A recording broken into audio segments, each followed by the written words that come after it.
السلام علیکم ناظرین، سیاست ٹی وی کے عالمی خبرنامے میں آپ کا خیر مقدم ہے۔ میں ہوں محمد شوکت اور سب سے پہلے نظر ڈالتے ہیں سرخیوں پر۔ غزہ میں 5 کروڑ ٹن ملبہ پھیلا ہے، جسے سمیٹنے میں 21 سال لگ سکتے ہیں۔ اقوام متحدہ کا بیان، ملبے سے نعشوں کے نکلنے کا سلسلہ جاری، تقریباً 10,000 نعشیں پھنسے رہنے کا اندیشہ۔ ہم امریکی امیگریشن قوانین کا کرتے ہیں خیر مقدم، وزیر خارجہ جے شنکر کا بیان۔ ہند پاک تجارت کی معطلی کے لیے پاکستان کو قرار دیا ذمہ دار، واشنگٹن میں خطاب۔ جوہری ہتھیار بنانے ہوتے تو بہت پہلے بنا چکے ہوتے، ایرانی نائب صدر کا بیان، کہا ایران دنیا کی سلامتی کے لیے نہیں ہے خطرہ۔ پاناما کینال امریکہ کا تحفہ نہیں تھا، پاناما صدر نے ٹرمپ کے بیان پر دیا جواب، کہا کینال ہماری ہے اور رہے گی۔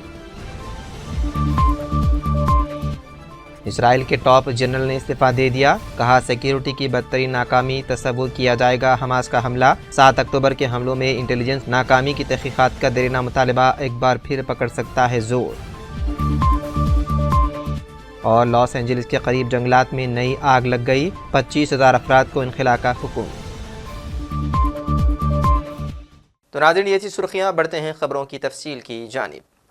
اقوام متحدہ کا کہنا ہے کہ غزہ جنگ میں ہونے والی تباہی سے جو ملبہ پھیلا ہوا ہے اسے سمیٹنے میں 21 سال لگ سکتے ہیں۔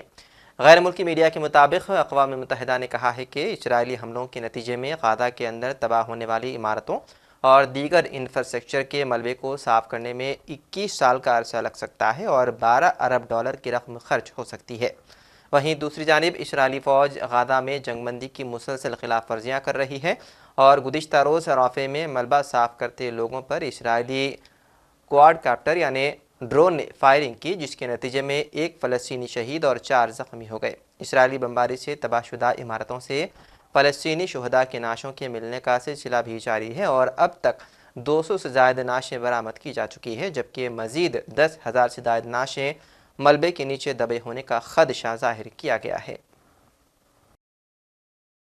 ہندوستان کے موقف کی وضاحت کرتے ہوئے وزیر خارجہ ایس جے شنکر نے کہا ہے کہ نئی دہلی امریکہ سمیت بیرون ملک غیر قانونی طور پر رہنے والے ہندوستانی شہریوں کی جائز واپسی کے لیے ہمیشہ سے تیار ہے۔ وزیر خارجہ نے تصدیق کی ہے کہ اس معاملے پر ہندوستان کا موقف مسلسل اور اصولی رہا ہے اور اس نے واضح طور پر امریکی وزیر خارجہ مارکو روبیو کو اس سے آگاہ کیا ہے۔ انہوں نے کہا کہ ہم نے ہمیشہ یہ خیال رکھا ہے کہ اگر ہمارے شہریوں میں سے کوئی ہے جو قانونی طور پر یہاں نہیں ہے، اگر ہمیں یقین ہے کہ وہ ہمارے شہری ہیں تو ہم ہمیشہ ان کی ہندوستان میں جائز واپسی کے لیے تیار رہے ہیں، لہذا یہ کوئی منفرد حیثیت نہیں ہے۔ A range of issues, and one of the issues which came up was actually mobility of people. Now, we have a position on mobility which is a principal position that applies to all countries. As a government, we obviously are very much supportive of legal mobility because we do believe in a global workplace. We want Indian talent and Indian skills to have the maximum opportunity at a global level. At the same time, we are also very firmly opposed to illegal mobility and illegal migration, because you also know that when something illegal happens, many other illegal activities get joined onto it. And it's not, this is not desirable, it's certainly not reputationally good. We have, with every country, and the US is no exception, we have always taken the view that if there are any of our citizens who are not here legally, if we are sure that they are our citizens, we have always been open to their legitimate return to India. So it's not a position unique to the United States. I do understand right now that there is a certain debate going on and a resulting sensitivity which is there. But we have been consistent, we have been very principled about it, and that remains our position, and I conveyed that very clearly to Secretary Rubio. At the same time, I also told him that, look, while we understand all of this, and I also accept that these are autonomous processes, it is in our mutual interest to facilitate legal and mutually beneficial mobility. So as I said, if it takes 400 odd days waiting period to get a visa. I don't think the relationship is well served by this. So I think he also noted that point. So let us see how we take that forward. But while I've seen some numbers, and I'm moving now to Lalit's question here, I've seen some numbers. I caution you about them because for us a number is operative.